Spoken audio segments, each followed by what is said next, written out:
Hello दोस्तों, कैसे हैं सारे के सारे। आई होप सभी बच्चे जो है वो शानदार होंगे, जबरदस्त होंगे और जिंदाबाद होंगे और अपनी तैयारी को बेहतरीन तरीके से कंटिन्यू कर रहे होंगे। तो बच्चों, बहुत सारे बच्चे जो कि यूपी से बिलोंग करते हैं, उनके लगातार मैसेज आ रहे थे कि सर अब आगे हम अपनी तैयारी को कहाँ कंटिन्यू करें, कैसे कंटिन्यू करें और कौन-कौन से चांसेस हमारे एएनएम के फील्ड में बनते हैं हमारे लिए और कौन-कौन से ऐसे एग्जाम की अपॉर्चुनिटीज हैं जिनके लिए हम तैयारी कर सकते हैं। तो जितने भी बच्चे तैयारी कर रहे हैं बिहार, जो जितने भी बच्चे यूपी से बिलोंग करते हैं उनके लिए एक एक बहुत ही अच्छी opportunity Bihar ANM permanent vacancy के रूप में भी आई है, जिसमें टोटल पदों की संख्या 8,938 है। राइट। तो अब जब मैंने पिछली बार बिहार का वीडियो बनाया था, इस 8,938 पदों पे जो वैकेंसी आने वाली है बिहार में, जो कि परमानेंट वैकेंसी आने वाली है, तो बहुत सारे बच्चों के कमेंट बॉक्स में कमेंट थे कि सर की यूपी के बच्चे भी इसके लिए अप्लाई कर सकते हैं क्या। तो मैं उन सभी बच्चों को यही बोलूंगा कि हाँ, उत्तर प्रदेश के बच्चे भी इस एग्जाम के लिए अप्लाई कर सकते हैं। बट उसमें उनको एक ही चीज जो है अटका सकती है, और वो जो चीज है वो उसका नाम है बीएनआरसी रजिस्ट्रेशन। अगर आपके पास में ये रजिस्ट्रेशन नहीं है तो फिर आप इस एग्जाम का फॉर्म फिल नहीं कर सकते। और मैं बताता हूं कि जिस तरीके की तैयारी यूपी वाले बच्चों ने करी है, राइट, काफी अच्छी तैयारी करी है उन्होंने, और उसके बाद में भी आयोग से जो भी चीजें ऊपर नीचे हुई तो बहुत सारे बच्चे हताश होकर के बैठे हुए थे। तो उन बच्चों को मैं यही बोलूंगा कि आप बिहार एएनएम 8,938 जो पदों की संख्या आई है परमानेंट वैकेंसी के लिए, इसके अंदर भी आप तैयारी कर सकते हैं। और इसके लिए आपको करना क्या होगा, अपने लिए बीएनआरसी रजिस्ट्रेशन करवाना होगा। तो एक अच्छा चांस है, अच्छा मौका है उत्तर प्रदेश के बच्चों के लिए कि वो इस वैकेंसी के लिए तैयारी कर सकते हैं। अब सवाल ये उठता है कि सर ये बीएनआरसी रजिस्ट्रेशन होगा कैसे, इसका क्या प्रोसेस है। तो ये इस पूरे प्रोसेस को डिफाइन करने के लिए, इस पूरे प्रोसेस को एक्सप्लेन करने के लिए आज मैं आप सभी बच्चों के सामने उपस्थित हुआ हूं। तो देखते हैं स्टेप बाय स्टेप, बिना समय को खराब किए हुए फटाफट से हम स्टेप बाय स्टेप मेथड को फॉलो करेंगे कि किस तरीके से आप बीएनआरसी रजिस्ट्रेशन प्राप्त कर सकते हैं। ठीक है। तो ये तो बात किसी से छुपी भी नहीं है बच्चों, है ना, कि ये यहाँ पर आपके सामने 8,938 पद जो हैं वो आ गए हैं, और जिनको जुलाई 2026 तक इनका नोटिफिकेशन जारी हो जाएगा, विज्ञापन इनका प्रकाशित कर दिया जाएगा साहब, है ना।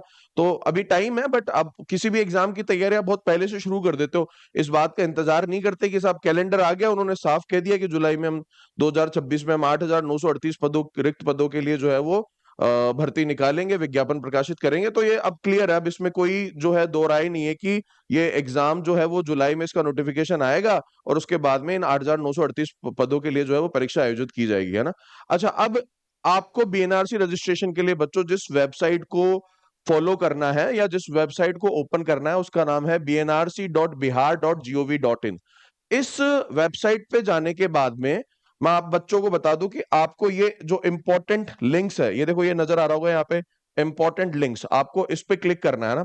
जब आप सबसे पहले इस वेबसाइट को खोलेंगे और इंपॉर्टेंट लिंक्स पे क्लिक करेंगे तो आप पाएंगे कि आपके पास में एक ऑप्शन आएगा, अप्लाई फॉर ट्रांसफर रजिस्ट्रेशन। ये जो आप लोगों को नजर आ रहा है ना, अप्लाई फॉर ट्रांसफर रजिस्ट्रेशन, तो इस ऑप्शन पे आपको क्लिक करना है। फिर से मैं आप लोगों को स्टेप बता देता हूं। सबसे पहले आपको bnrc.bihar.gov.in इस वेबसाइट को ओपन करना है और वहां पर जाकर के इंपॉर्टेंट लिंक्स पे क्लिक करना है। जब आप वहां पर क्लिक करेंगे तो आपको जो है वो अप्लाई फॉर ट्रांसफर रजिस्ट्रेशन नाम का एक ऑप्शन नजर आएगा। अप्लाई फॉर ट्रांसफर रजिस्ट्रेशन, आप जैसे ही इसके ऊपर क्लिक करेंगे तो अच्छा, अब मान लो कोई बच्चा है जो कि ऑलरेडी जो है वो बिहार में, जिसका रजिस्ट्रेशन हुआ ही नहीं है, बिहार से बिलोंग कर रहा है, तो वो apply for registration of Bihar, इसके लिए वो शुरुआत इस ऑप्शन को चूज करेगा। लेकिन अगर आप मान लो उत्तर प्रदेश में ऑलरेडी रजिस्टर्ड हो और अब अगर आप बिहार में अपना रजिस्ट्रेशन करवाना चाहते हो तो आप अप्लाई फॉर ट्रांसफर रजिस्ट्रेशन इस लिंक के ऊपर क्लिक करें, है ना। इसके पश्चात आप पाएंगे बच्चों कि आपके सामने ये पूरा का पूरा जो है वो फॉर्म निकल करके आ जाएगा। तो आपको यहाँ पे अप्लाई फॉर के ऑप्शन पे क्लिक करना है। अप्लाई फॉर के ऑप्शन में जैसे ही आप क्लिक करेंगे तो एक तो रजिस्ट्रेशन का ऑप्शन है, तो जो बिहार एएनएम के बच्चे हैं, है ना, जिन्होंने बिहार में अपना एएनएम का डिप्लोमा कंप्लीट किया हुआ है और रजिस्टर करना चाहते हैं, रजिस्ट्रेशन के ऑप्शन पे जा सकते हैं, या फिर जिन्होंने कहीं भी रजिस्ट्रेशन नहीं कराया है वो भी यहाँ पे रजिस्ट्रेशन करा सकते हैं, और जो ऑलरेडी कहीं रजिस्टर्ड है और अपने रजिस्ट्रेशन को ट्रांसफर करना चाहते हैं तो आपको इस ऑप्शन को चूज करना है जिसका नाम है ट्रांसफर रजिस्ट्रेशन, है ना। इस ट्रांसफर रजिस्ट्रेशन के ऑप्शन को आप चूज करेंगे। ध्यान से मैं फिर से आप लोगों को बता देता हूं कि आपको अप्लाई फॉर पे क्लिक करना है। अप्लाई फॉर पे क्लिक करने के बाद में आपके पास में ऑप्शन आएगा ट्रांसफर रजिस्ट्रेशन, इस पे आप लोगों को बच्चों क्लिक करना है। ठीक है, इसके पश्चात आपको आपके कोर्स की जानकारी लिखनी है कि आप कौन से कोर्स से बिलोंग करते हैं। जैसे कि एएनएम आपसे पूछेगा, जीएनएम, तो आपको एएनएम जो है वो इसमें सेलेक्ट करना है। तो ये जो दो ऑप्शन है मैं आप लोगों को बता दूं, अप्लाई फॉर में आप ट्रांसफर रजिस्ट्रेशन और कोर्स में आप अपना एएनएम सेलेक्ट करेंगे। उसके पश्चात name of applicant, father's name, date of birth, email और मोबाइल नंबर, ये सारी जानकारी जो है वो आप वन बाय वन जो है वो फिल करेंगे। ये आपके पहले स्टेप में आप लोगों को करना है। पहले ट्रांसफर रजिस्ट्रेशन के ऑप्शन को चूज करना है, इसके अलावा आपके एएनएम सेलेक्ट करना है। फिर उसके बाद में ये जब दोनों काम हो जाएंगे, ट्रांसफर रजिस्ट्रेशन, ये एएनएम नहीं, यहाँ पे जीएनएम नहीं बच्चों, यहाँ पे एएनएम चूज करना है आपको। उसके पश्चात में आपको जो बाकी की जानकारी है वो फिल करनी है।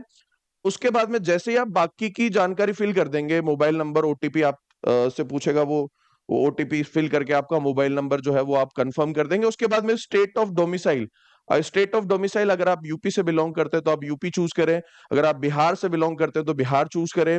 फिर अब आप अपनी कैटेगरी को, है ना, अपने होम डिस्ट्रिक्ट को, जेंडर को, नेम एज पर Aadhaar number, year of birth as पर आधार, राइट। तो ये सारी की सारी चीजें आप फिल करेंगे, है ना। जो भी आपको जितनी भी डिटेल्स है वो सारी की सारी डिटेल आपको फिल करनी है। उसके बाद में बच्चों आपको ये जो कोड है, ये कोड शो जो कर रहा है, इस कोड की डिटेल डाल करके, और जैसे आप कोड डालेंगे आपके पास में एक ऑप्शन और आएगा कि मैं एग्री करता हूं इन सारी चीजों से। एग्री वाले बटन पे क्लिक करके आप जो है वो रजिस्टर कर सकते हैं। तो यहां तक का जो प्रोसेस है ना, ये बेसिकली आपके रजिस्ट्रेशन का प्रोसेस है। आपने रजिस्ट्रेशन कर दिया है, इसके पश्चात अभी भी बहुत सारे स्टेप्स बाकी हैं और उन सारे स्टेप्स को भी हमें फॉलो करना है ना। तो जैसे आपका रजिस्ट्रेशन हो गया, आपने अपना यूजर आईडी और पासवर्ड जनरेट कर लिया, तो उसके बाद में आप जो है वो इसके अंदर आप लॉगिन कर सकते हैं अपने यूजर आईडी और पासवर्ड की मदद से। अच्छा जी, अब जैसे ही आप इसमें लॉगिन करेंगे, राइट, आपको अपनी डिटेल डालनी है, डिटेल डाल करके आप जो है वो लॉगिन कर लेंगे। लॉगिन करने के बाद में बच्चों आपको इस तरीके का इंटरफेस मिलने वाला है, राइट। जैसे ही आप अपना लॉगिन करेंगे, लॉगिन करने के बाद में आपको इस तरीके का मतलब जैसे लॉगिन करेंगे इस तरीके की चीजें मिलेगी आपको। फुलफिल करके इनको सारी डिटेल्स को, आपको इस तरीके का इंटरफेस आपके खुल जाएगा, है ना। अब बच्चों आप क्या करेंगे कि इसमें एप्लीकेशन चेकलिस्ट में आपके बहुत सारी चीजें हैं। आपने अपना बेसिक इंफॉर्मेशन डाल दिया, आपने अपनी पर्सनल डिटेल्स डाल दी। अब आपके पास में बहुत सारे दूसरे स्टेप्स भी बाकी है, मतलब आपको क्वालिफिकेशन, आपको अपनी फोटो अपलोड करनी है, आपको डॉक्यूमेंट अपलोड करना है और पेमेंट करना है, क्योंकि रजिस्ट्रेशन का एक सर्टेन चार्ज है। ये सारे के सारे बाकी के स्टेप्स जो हैं वो आपको बच्चों फॉलो करने हैं ना। तो अब हम देखते हैं सबसे पहले, चूंकि आपने रजिस्ट्रेशन करवा लिया, पर्सनल डिटेल्स, ये दो स्टेप आप कंप्लीट कर चुके हो, तो आप फिर अपने तीसरे स्टेप की तरफ आगे बढ़ोगे, जो कि आपके क्या है, क्वालिफिकेशन, है ना। तो इस क्वालिफिकेशन के स्टेप पे हम आगे बढ़ेंगे। तो आपकी जितनी भी डिटेल्स है क्वालिफिकेशन की, है ना, आपने 10th का एग्जाम कहाँ से किया है, आपने अपना इंटरमीडिएट कहाँ से किया है, आपने अपना जो एएनएम का डिप्लोमा है वो कहाँ से किया है ना, काउंसिल का नेम क्या है, फुल नेम और एड्रेस ऑफ ट्रेनिंग इंस्टीट्यूट जहां पे आपने ट्रेनिंग किया उसका पूरा नाम, ये सारी जानकारी आपको फुलफिल करनी है ना। जैसे काउंसिल अगर मध्य प्रदेश है तो मध्य प्रदेश, उत्तर प्रदेश है तो उत्तर प्रदेश, आपके इंस्टीट्यूट का जो भी नाम है वो नाम भी आपको यहाँ पर डालना पड़ेगा। यहाँ पे जिस भी इंस्टीट्यूट से आपने अपना डिप्लोमा कंप्लीट किया है वो जानकारी आपको डालनी पड़ेगी, है ना। फिर आपको डेट ऑफ एडमिशन की, आपने एडमिशन किस डेट को लिया था, एकेडमिक सेशन आपका कौन सा था, ये भी आपको जानकारी डालनी पड़ेगी, है ना। फिर year and month of passing examination, first year कब पास किया, सेकेंड ईयर कब पास किया, है ना। जैसे कि फॉर एग्जांपल आपका एएनएम 2 साल का है तो आप फर्स्ट और सेकेंड ईयर की जानकारी जो है वो इसमें फिल कर देंगे। ठीक है बच्चे लोग, है ना। यहाँ पे आपको 2 ही साल का, यहाँ पे चूंकि जीएनएम, ये जीएनएम के हिसाब से सिलेक्टेड है ये हमारी स्लाइड ना, तो थोड़ा सा आपको यहाँ पे कंफ्यूजन हो सकता है, बट आप एएनएम का सिलेक्ट करेंगे तो एएनएम के हिसाब से आपको 2 साल का आपका नजर आ जाएगा। ठीक है बच्चों, फिर उसके बाद में आपने सारी जानकारी भर दी है ना, अपनी जितनी भी जानकारी थी आपने, रजिस्ट्रेशन नंबर आपकी काउंसलिंग का काउंसिल का डाल दिया, ये सारी जानकारियां फुलफिल करने के बाद में आप तीसरे स्टेप पे मतलब पहुंच जाओगे, जिसका नाम है क्वालिफिकेशन। मतलब ये आपने ये कार्य भी अपना जो है वो कर दिया है ना। ठीक है, उसके पश्चात आपको डॉक्यूमेंट अपलोड सेक्शन का स्पेसिफिकली ध्यान रखना है कि आपको कौन कौन से डॉक्यूमेंट अपलोड करने हैं ना। तो आपको आपका 10th का एडमिट कार्ड, 10th की मार्कशीट, 10th के जो भी सर्टिफिकेट है ना, जो भी आपके पास 10th को आपके 10th से रिलेटेड सर्टिफिकेट है उनको अपलोड करने हैं, है ना। 12वीं की मार्कशीट आपको डालनी है, आपको कास्ट सर्टिफिकेट, ये सारे सर्टिफिकेट जो है बच्चों आपके पास में होना चाहिए, क्योंकि वो इन सारे सर्टिफिकेट्स को जो है वो अपलोड करने का, डॉक्यूमेंट अपलोड के सेक्शन में इन सारे डॉक्यूमेंट्स को वो अपलोड करने की डिमांड करेगा आप लोगों के सामने। ठीक है, तो ये सारे डॉक्यूमेंट्स आप लोगों के पास अपलोड करने के लिए स्कैन्ड होने चाहिए प्रॉपर तरीके से, ताकि आप इन्हें प्रॉपरली अपलोड कर सको, है ना। तो फिर आपकी फोटो वाला सेक्शन है बच्चों, है ना। मैंने आप लोगों को बताया ना कि यहाँ पे आपके जो फोटो अपलोड होएगी, सिग्नेचर अपलोड होंगे और आपके डॉक्यूमेंट अपलोड होंगे। तो डॉक्यूमेंट कौन कौन से हैं उसकी लिस्ट पे अभी अभी हमने चर्चा करी है ना। अब इसके अलावा आपके सिग्नेचर और फोटो, तो ये आपके फोटो का ऑप्शन है, राइट। डायमेंशन 200 से 230 पिक्सल का होना चाहिए और इमेज की साइज जो है वो 50 केबी से कम की होनी चाहिए। तो आप अपनी किसी भी ई मित्र की सहायता लेना बच्चों, है ना। कोई भी आपके आसपास कोई ई मित्र है, साइबर कैफे है, जहां पर एग्जाम के फॉर्म भरे जाते हैं, जहां पर इस तरीके के रजिस्ट्रेशन का कार्य किया जाता है, रजिस्ट्रेशन माइग्रेशन का काम होता है, रजिस्ट्रेशन का काम होता है, तो वो व्यक्ति आपकी सहायता इसमें काफी अच्छे से कर पाएगा। तो मेरी आपसे यही सलाह है कि आसपास कोई भी कंप्यूटर कैफे, साइबर कैफे या ई मित्र जो भी है संचालक हो, आप उसके पास में चले जाएं और वो उसको ये वीडियो दिखाएं। तो ये वीडियो दिखाने पे उसके लिए आसान हो जाएगा, आपको आपका जो प्रोसेस है रजिस्ट्रेशन का, बीएनआरसी का, वो बहुत आसान हो जाएगा, है ना। तो बच्चों फाइल चूज करके फोटो अपलोड कर दें, उसके बाद में आप अपना सिग्नेचर भी अपलोड कर दें, एंड देन बच्चों ये आपका वो सेक्शन है जहां पर डॉक्यूमेंट अपलोड आप लोगों को करने हैं। तो ये 10th के डॉक्यूमेंट्स हो गए, 12th के डॉक्यूमेंट्स हो गए, आपके एएनएम के डॉक्यूमेंट्स हो गए, डिप्लोमा डिग्री, तो जो जो भी डॉक्यूमेंट्स वो आपसे मांगेगा वो डॉक्यूमेंट्स आपको यहाँ पर अपलोड करते जाना है बच्चों, है ना। ध्यान रखेंगे जो जो भी जितने भी इंपॉर्टेंट डॉक्यूमेंट्स है वो सारे के सारे आपको अपलोड करना है। इसमें आपसे वो कास्ट सर्टिफिकेट भी मांगेगा, राइट। तो ये सारी चीजें आप लोगों को यहाँ पे क्या कर देनी है बच्चों, अपलोड कर देनी है ना।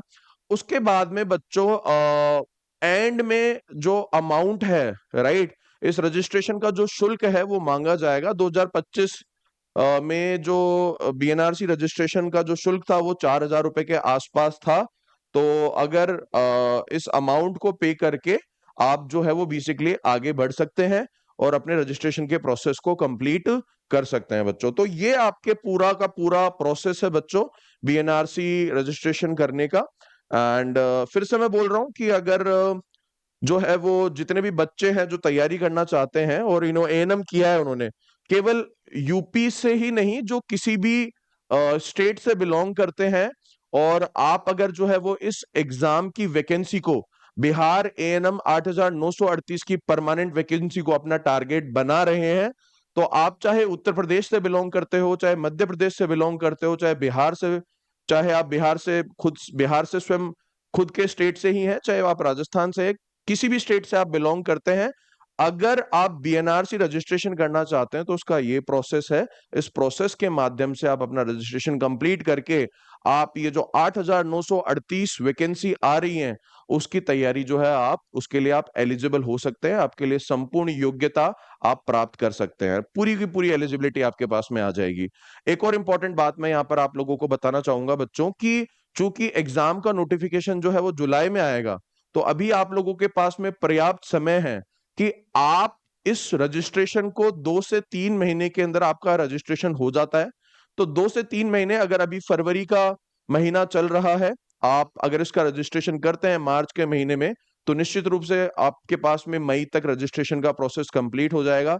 और जब आपका, और वैसे भी इसके अंदर मतलब काफी आपके सिलेक्शन तक जो है वो काफी लंबा प्रोसेस है ना, मतलब आप आप तब तक भी आप अपना बीएनआरसी रजिस्ट्रेशन करवा सकते हैं, तो कोई समस्या नहीं है। बट फिर भी आप अगर इस एग्जाम को टारगेट कर रहे हैं, बिहार एएनएम 8,938 परमानेंट वैकेंसी को, तो आप इस रजिस्ट्रेशन को प्रोसेस को जितना जल्दी हो सके उतना जल्दी कर सकते हैं बच्चों, ध्यान रखें, है ना। और प्रोसेस आप लोगों के सामने क्लियर है, और इस प्रोसेस को कंप्लीट करके आप बिहार एएनएम 8,938 के लिए पूरी तरीके से एलिजिबिलिटी क्राइटेरिया को फुलफिल करते हैं, आप संपूर्ण रूप से योग्यता प्राप्त कर लेते हैं। तो चाहे आप किसी भी स्टेट से बिलोंग करते हो, इस प्रोसेस के द्वारा आप बीएनआरसी रजिस्ट्रेशन के प्रोसेस को कंप्लीट कर सकते हैं। फिर से मैं अपने शब्दों को दोहरा रहा हूं कि 2 से 3 महीने के अंदर आपका रजिस्ट्रेशन कंप्लीट हो जाता है और आप रजिस्टर्ड हो जाते हो बीएनआरसी के अंदर बच्चों, है ना। तो जो भी बच्चे जिस भी स्टेट से बिलोंग करते हैं एएनएम के, आप सभी बच्चों को फिर से मेरा ऑल द वेरी बेस्ट। अपनी तैयारी जारी रखें। एएनएम की बहुत बेहतरीन वैकेंसियां फ्यूचर में आने वाली है, आती रहेंगी। आप अपनी तैयारी के क्रम को बनाए रखें, जारी रखें, लगातार मेहनत करें, और किसी न किसी एग्जाम में आप निश्चित रूप से सफलता प्राप्त करेंगे। ध्यान रखें कि कॉम्पिटिटिव एग्जाम्स जो होते हैं बच्चों, ये कभी भी इंटेलिजेंट लोगों का खेल नहीं है। ये आपके कंसिस्टेंसी का, बहुत से इंटेलिजेंट लोगों को मैंने देखा है कि जो जिनका आईक्यू बहुत तेज था, लेकिन वो अपने अध्ययन के साथ में, अपनी स्टडी के साथ में कंसिस्टेंट नहीं थे, वो निरंतरता के साथ में अपनी पढ़ाई नहीं करते थे, तो वो एग्जाम को क्रैक नहीं कर पाए, एग्जाम को मतलब किसी भी नौकरी को प्राप्त नहीं कर पाए। बट मैंने उनको देखा, ऐसे बच्चों को जो मतलब जो थोड़े से स्लो लर्नर थे, कमजोर नहीं कहूंगा मैं किसी बच्चों को, हर बच्चा जो है वो, कुछ बच्चा जल्दी सीखता है, कुछ बच्चा थोड़ा धीमे सीखता है ना, थोड़ा फास्ट लर्नर होता है, स्लो लर्नर होता है। तो जो स्लो लर्नर थे वो कंसिस्टेंट थे, वो निरंतर थे अपने प्रयासों में, अपने एफर्ट्स में, अपने अध्ययन में, और उसी निरंतरता की वजह से उन्होंने सफलता प्राप्त की। और इसी वजह से मैं कहता हूं कि हमेशा कॉम्पिटिटिव एग्जाम्स की जगत में एक ही नियम है, slow and steady wins the race. अगर आप निरंतर हो अपने प्रयासों में, अपने अध्ययन में, तो आप निश्चित रूप से जीत पाओगे। स्लो होना बुरा नहीं है, लेकिन निरंतरता का ना होना बहुत बुरा है इस क्षेत्र में। तो अपनी पढ़ाई को, अपने अध्ययन को निरंतरता के साथ में जारी रखें बच्चों। आगामी परीक्षाओं के लिए आप सभी को बहुत बहुत शुभकामनाएं। धन्यवाद। Bye bye, take care, all the best. Thank you.